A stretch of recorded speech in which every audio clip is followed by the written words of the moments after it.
आज पूरी दुनिया में यूएस डॉलर का डोमिनेंस है और लगभग वर्ल्ड का 54 से 58% ट्रेड यूएस डॉलर में किया जाता है। इसके बाद 33% यूरो, 5% ब्रिटिश पाउंड और 3% चीनी युआन में किया जाता है। लेकिन डॉलर के डोमिनेंस की शुरुआत कहां से हुई और ऐसा क्या हुआ था कि डॉलर को ही इंटरनेशनल ट्रेड करेंसी के लिए कंसीडर करना पड़ा? इसे समझने के लिए चलते हैं वर्ल्ड वॉर सेकंड में। देखो, वर्ल्ड वॉर सेकंड खत्म होने के बाद यूरोप पूरी तरह से तबाह बर्बाद हो गया था, जिसमें लगभग 70% इंडस्ट्रियल इंफ्रास्ट्रक्चर खत्म हो गया था और प्रोडक्शन ऑलमोस्ट जीरो रह गई थी। बैंकिंग सिस्टम पूरी तरह कोलैप्स कर गया था, इकोनॉमी भी कोलैप्स कर गई थी।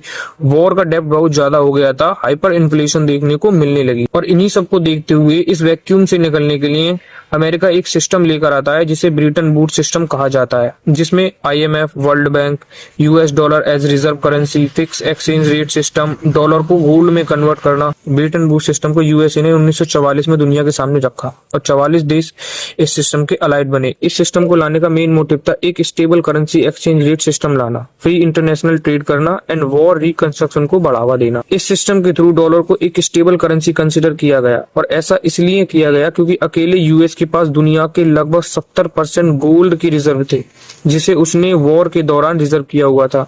यूएसए के पास स्ट्रॉन्ग इंडस्ट्रीज और स्ट्रॉन्ग पॉलिटिकल स्टेबिलिटी थी।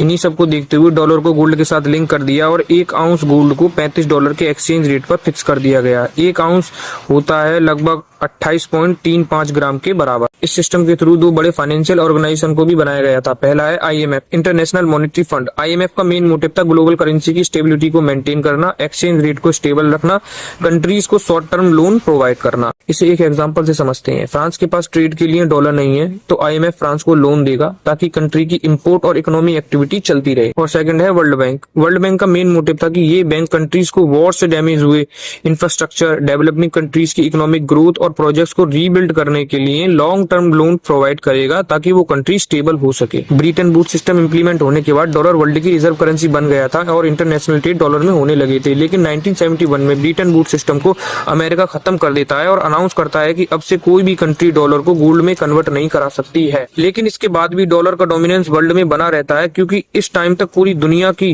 डॉलर पर डिपेंडेंसी बहुत ज्यादा हो चुकी थी।